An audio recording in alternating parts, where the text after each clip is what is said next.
Good morning, welcome to Morning Expresso. I'm Charulata Biswas. You're watching Indian Express. Let's get you started with the big story of the day.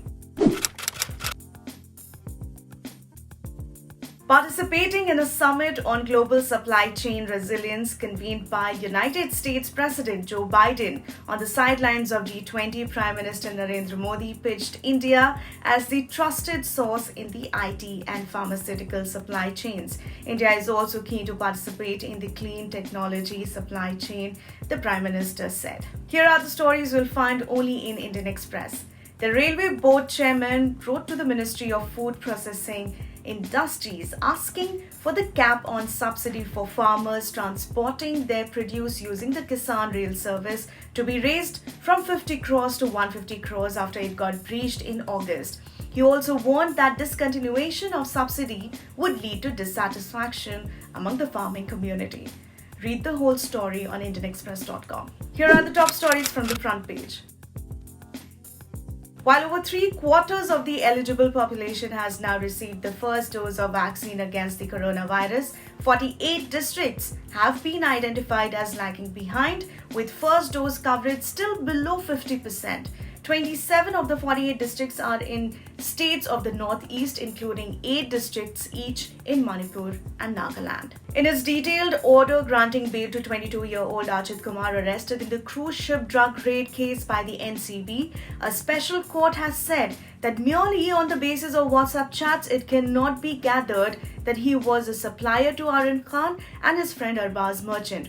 The court also said that there is no evidence to prove that Kumar and 4 others who also got bail were a part of a conspiracy. After its second straight defeat last night, India's T20 World Cup campaign is all but over. It needs nothing short of a miracle to progress to the knockouts. They first need to secure resounding victories in their remaining matches against Afghanistan and Scotland and Namibia, and hope that New Zealand slip badly against Afghanistan. Here are the must-reads. Roads, embankments, medical colleges, and government buildings. These are among the projects to which the Bihar government in 2018-19 diverted more than 8,800 crores by dipping into a fund meant exclusively for SC/ST scholarship, which it has cited a shortage of money for and denied to many eligible students for around 6 years. This happened despite provisions of the Planning Commission stating that the fund is meant for extending the centrally sponsored post-matric scholarship to SC/ST students with an annual family income of less than 2.5 lakhs. An advertisement for a mangalsutra crafted by fashion designer Sabyasachi has become the latest visual media creation to make Madhya Pradesh Home Minister Narottam Mishra see red after lashing out last week at Prakash Jha's web series Ashram 3 for scenes that hurt their sentiments and an objectionable Dabur ad that showed a lesbian couple celebrating Karwa Chauth.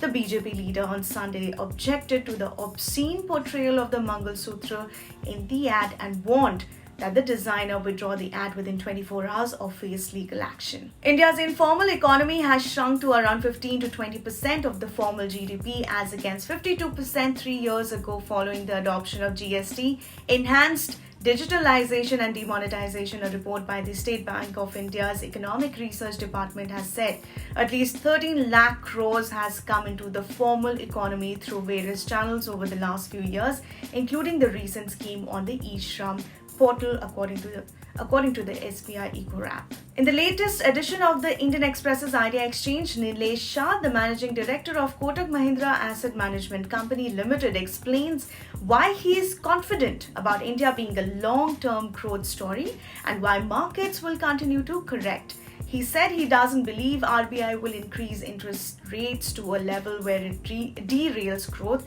and calls for regulation of cryptocurrencies. And finally, India were touted as one of the top favorites for the T20 World Cup but are staring at an early elimination after just 2 group games, along with several factors with bat and ball and in the field. Losing the toss against both Pakistan and New Zealand meant Virat Kohli's men had to bat first when chasing teams have had much better conditions in the tournament. Early moisture in the pitch and dew later in the night has resulted in the coin toss becoming a vital factor. That's a wrap from my end. For more news and updates, subscribe to our channel Indian Express. Thank you for watching.